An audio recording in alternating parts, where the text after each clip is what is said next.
ഇന്ന് നമുക്ക് ചേമ്പും തണ്ട് കൊണ്ടൊരു പച്ചടി ഉണ്ടാക്കി നോക്കാം കേട്ടോ. ചേമ്പും തണ്ടിന് ടാരോ സ്റ്റം എന്നാണ് സാർവത്രികമായിട്ട് ഇംഗ്ലീഷിൽ പറയണ പേര്.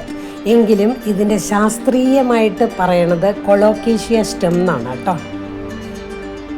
ആദ്യം തന്നെ ചേമ്പും തണ്ട് എടുത്ത് നല്ലോണം കഴുകി വൃത്തിയാക്കി പുറന്തൊലി ചീന്തിയിട്ട് ചെറിയ കഷ്ണങ്ങളായിട്ട് മുറിച്ചെടുക്കുക. ചേമ്പിൻ്റെയും ചേമ്പിൻ തണ്ടിൻ്റെയും ഔഷധ ഗുണങ്ങളെപ്പറ്റി പറഞ്ഞു കഴിഞ്ഞാൽ തീരില്ല. കാരണം ചേമ്പൻ തണ്ടിൽ ധാരാളം ഫൈബർ ഉണ്ട്.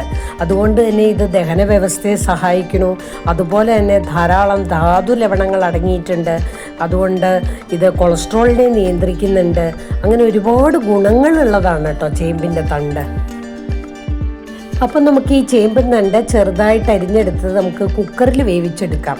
അതിനായിട്ട് 1 ടീസ്പൂൺ മഞ്ഞൾപ്പൊടിയും 1 ടീസ്പൂൺ മുളക് പൊടിയും 1 കപ്പ് വെള്ളം ഒഴിച്ച് ഇത് കുക്കറിൽ 2 വിസിൽ മതി, പെട്ടെന്ന് തന്നെ വെന്ത് കിട്ടും.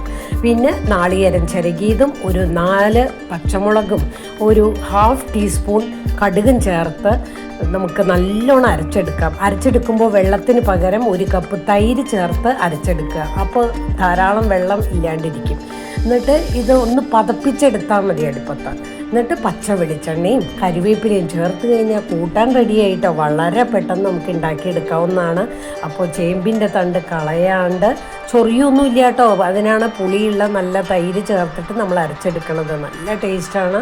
അപ്പോൾ ചോറിൻ്റെ കൂടെ നമുക്ക് കഴിക്കാൻ പറ്റുന്നതാണ്. എല്ലാവരും ഉണ്ടാക്കി നോക്കൂ കേട്ടോ.